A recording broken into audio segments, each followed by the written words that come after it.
Presidenta, señorías, se está poniendo buena la tarde. Nosotros creemos y queremos constatar la primera cuestión, y es que es junio del 2020 y estamos hablando de una ley de 1968, firmada por un dictador fascista, Francisco Franco Bahamonde. Eso ya en sí mismo es una anomalía histórica que debería hacernos reflexionar. Pero además de eso, y por si faltaran pocas cosas, hemos tenido la oportunidad de escuchar discursos de involución democrática, discursos de añoranza de tiempos pretéritos que se basaban en la ocultación, se basaban en la persecución del disidente, precisamente con etiquetas como las que el señor Esteban ha señalado en su intervención. Estamos hablando, por tanto, de derogar una ley, la Ley de Secretos Oficiales de 1968, repito, firmada por el dictador fascista Francisco Franco Bahamonde.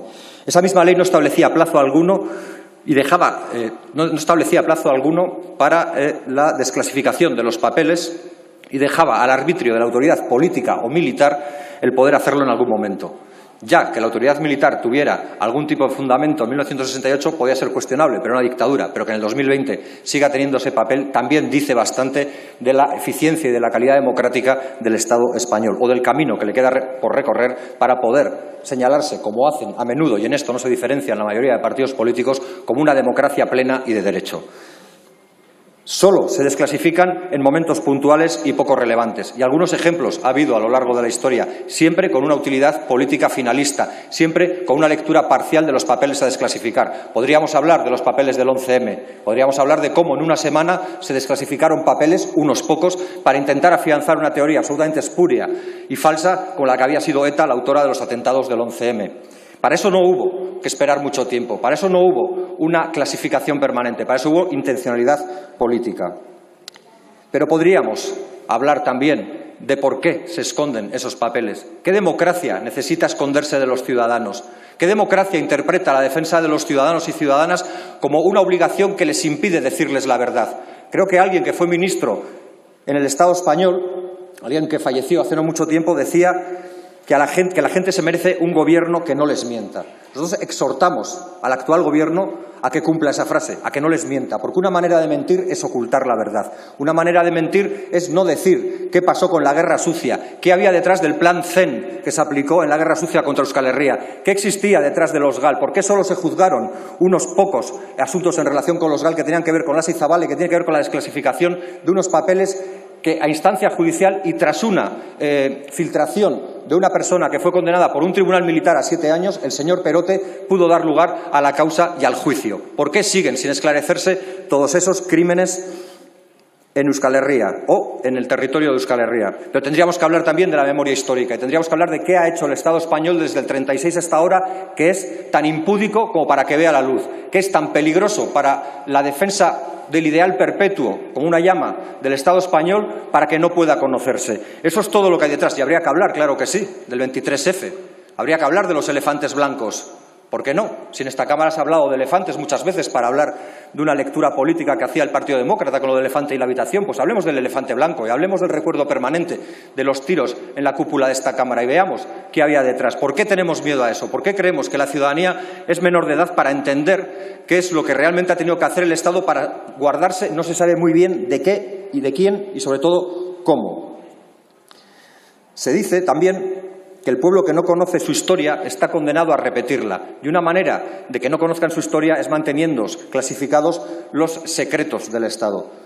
Si no se aprueba esta iniciativa del Partido Nacionalista Vasco, yo les propongo a quienes decidan no aprobarla que al menos tengan la dignidad de cambiarle la ley y que en vez de llamarle una ley de secretos oficiales, la llamen una ley de aberraciones inconfesables, porque seguramente con eso tendrá que ver el que no se pueda aprobar esta ley, o con eso tendrá que ver también que nuevamente tengamos que estar hoy aquí en esta tribuna defendiendo estas posiciones cuando ya el Partido Nacionalista Vasco, y es justo reconocerlo, lo hizo en ocasiones anteriores, cuando ya vio cómo se bloqueó esta ley durante 2 años sin argumento ni razón alguna. ¿Por qué no se puede conocer lo que el Estado español hace para defenderse de no se sabe quién y cómo?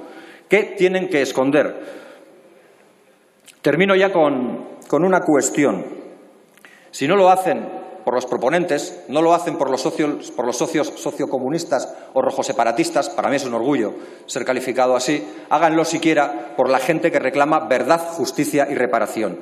Porque para hacer un camino efectivo de verdad, justicia y reparación, y yo en esta Cámara lo he reclamado, lo he proclamado, y nosotros y nosotras, las gentes de la izquierda soberanista independentista vasca, estamos cumpliendo, también es necesario que el Estado español cumpla. Gobierne quien gobierne. Que le quede claro, esto no es un ataque directo a ninguna formación política, lo sería, en todo caso, a todos aquellos que les niegan la verdad, justicia y reparación a todas las víctimas de la violencia de Estado, que también se encuentran en los papeles clasificados. Háganlo también por Germán, por la plataforma San Fermín 78 Gogoan. Háganlo por los obreros del 3 de marzo, que está muy bien acordarse de Alberto y de Joaquín, de los dos obreros sepultados en Zaldívar. Lo que realmente les honraría es sepultar los ideales xenófobos y los ideales racistas y los ideales de exclusión que en esta Cámara se escuchan. Eso habría que sepultar en Zaldívar y no los cuerpos de esas dos personas. Pero termino ya con dos cuestiones. Marx decía que la historia se repite, la primera como tragedia y la segunda como farsa. Ojalá esta vez el sabio alemán no tenga razón y por lo menos aprueben esta comisión. Pero ya que hablamos de secretos oficiales, permítanme al menos que aquí no mintamos y llamemos a las cosas por su nombre. La primera, San Francisco es un barrio de Bilbao y no es un barrio marginal, es un barrio obrero y es un barrio pobre, pero es un barrio con conciencia. Probablemente por eso tienen estos votos los señores de Vox que van a dar un mitin. Estos. No lo estoy diciendo en términos retórico figurado, lo estoy diciendo en términos real y literal. Un voto. Probablemente lo que es marginal, lo que es conflictivo, es ir allí a provocar con discursos xenófobos, incendiarios y racistas, amenazando a toda la población de ese barrio. En definitiva, seguramente estaban tan perdidos como un militante del Ku Klux Klan en Harlem. Nosotros, por actitud antifascista, ya sea en Bilbao, si termino ya sea en Bilbao. No solo que termine, sino que se atienda a la cuestión, por favor. Va a anunciar el sentido del voto, gracias. Creo que es bastante... Muchas gracias. Sí, pues como decía, que tanto en Bilbao, en cualquiera de sus barrios, como en Donostia, como en el conjunto de Euskal Herria y también en esta Cámara votaremos a favor porque, en definitiva, queremos verdad, justicia, reparación, transparencia y democracia. Gracias, señor Matute.